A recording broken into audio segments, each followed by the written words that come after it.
Hello there. This is Annika. It is Thursday afternoon, almost Valentine's Day, tomorrow. I hope you guys are having a lovely night. And so I just wanted to introduce myself. I am the owner of Thrive Mentoring, and I wanted to start this business because I wanted to help women who had been betrayed and abused by their husbands or longtime boyfriends. And it happened to me. And I know that this is quite a epidemic that's going on, and I just wanted to address a lot of the issues that are happening within within relationships, and the abuse that happens within the marital relationship, and help women. So yeah, that's what I have decided to do, and I wanted to make these videos pretty casual and pretty user friendly, and easy to listen to. So what I will be doing is telling you pieces of my own story, probably along with reading questions that I come across on different platforms, and answering those questions. So so I'll go ahead and, depending on how long the answer is, maybe do 1 to 3 questions every video. And my hope and purpose is to help you navigate your own betrayal. I'm so sorry that you are probably going through that as well. That's probably maybe why you clicked on this video, or why you will continue to watch some of these videos. I know what that's like firsthand, and there is there's nothing quite like it. Nothing quite like betrayal. Um, it's just a monster of its own. So yeah, I've been there. I I completely know. I completely know the hurt and the devastation, and like there's no words to really describe what you go through. I'll tell you a little bit of my own story. I found out, I discovered my own husband's betrayal in August 2022, and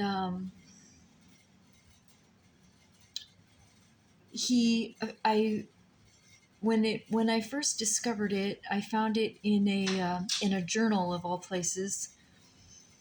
Um, that's my dog scratching at the door. Let me grab that. But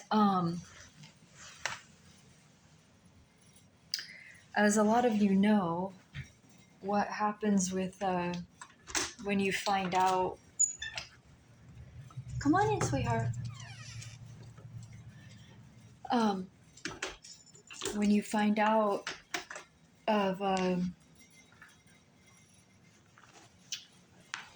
you find out you've been betrayed. Um, the trouble is that you just you get the truth in like these little pieces and little dribs and drabs um, and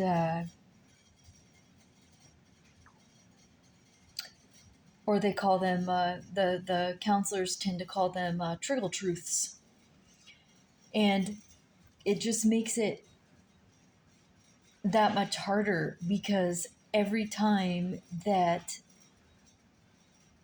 a new truth comes out, it's kind of like you are, well, you are re-traumatized, and it's like the whole thing starts again. Um,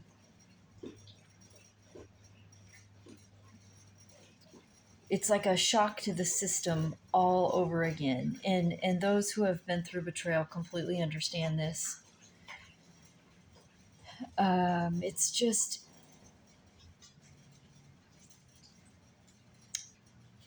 just a torture that is like you just go through it and through it and through it, and it's almost like, is this ever going to stop? So that's what happened when I was first introduced, my D-Day, August 2022. So it started out with a journal, and I first found out that there was a pornography addiction. This was something that I had told my husband that I wasn't interested in tolerating when we were dating. So we had been married for 13 years, I think 13 years, and I had said, well, back when we were dating, that um, pornography was not something I was interested in our relationship. So if he had issues with that, then I did not want to date him. And he said, well, yeah, I have had an issue with that. And I said, okay, see ya. And so he said, wait, I will get help for that. And I said, and at the time I had a little girl. And so I was very preoccupied. I was a single mom. I was real preoccupied with her. I was working, and I did not know what I was up against. So, yeah. So excuse me as I kind of take some breaks here as I share the story, because they call it trauma brain, and I kind of go back and I rethink think the story, and my brain tries to kind of gather it again, and um, so yeah, so there was that, and then I didn't know what I was up against, and we ended up getting married, and he, I would ask him through the years, how are you doing? How are you doing with how are you doing with the pornography and everything? And he would look at me straight in my eyes, and he would say, I'm doing fine. Everything is fine. Everything's great. And uh, ever since we got married, everything has been okay. And I was like, oh, okay, great. And so I think because I lived my life from just because I lived my life from a place of honesty. I guess I just expected that he would too. And I believed him. I believed him. And that's my computer. That's why my computer's on my lap. So that's why my face keeps lighting up like that. And so, so I just believed him. But he would create like these elaborate lies. So it wasn't just this one sentence like, yeah, I'm doing fine. It was like, it was always, he would say those two sentences like that. Like, yeah, I'm doing great. He would look me right in the eyes and say it like that. Yeah, I'm doing great.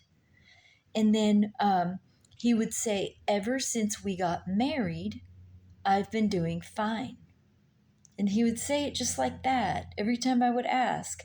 And I didn't ask him all the time. It was probably maybe like once every year and a half, if that. I don't know, like once every 2 years, maybe, like hardly ever. And the only thing that really made me wonder about him, that really tipped me off, that really bothered me about my husband, was that he would look at other women. So through these 13 years, we had issues, of course, other sorts of issues, but nothing that I linked to this man has a sexual problem, he's cheating on me, nothing like that. The only thing that would have made me think he has a problem like that was what I'm about to tell you. And that was the fact that he would stare at women. So anytime we would go out together, we would go walking together. Just anytime we were out and about doing anything, we'd go to a restaurant, anything. He would stare at women almost uncontrollably, like he just wasn't able to control his eyes. And this would deeply, deeply bother me. To the point where it was so distressing to me that later in our marriage, I would get so upset that I said, I think I said, like, what is wrong with you? I'm going to do it. I'm going to do it. And, like, how does it make you feel? Like, I would do stuff like that. But of course, like, this man is like dead inside. So, it didn't make him feel any way at all. But knowing what I know now, that, oh, here, my daughter is asking me if they can go to, yeah, they can. Okay, hold on. Knowing what I know now, oh, my gosh.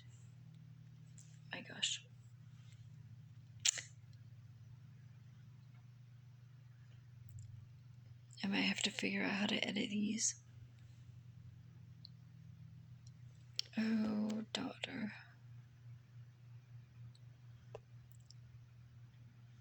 Spoon.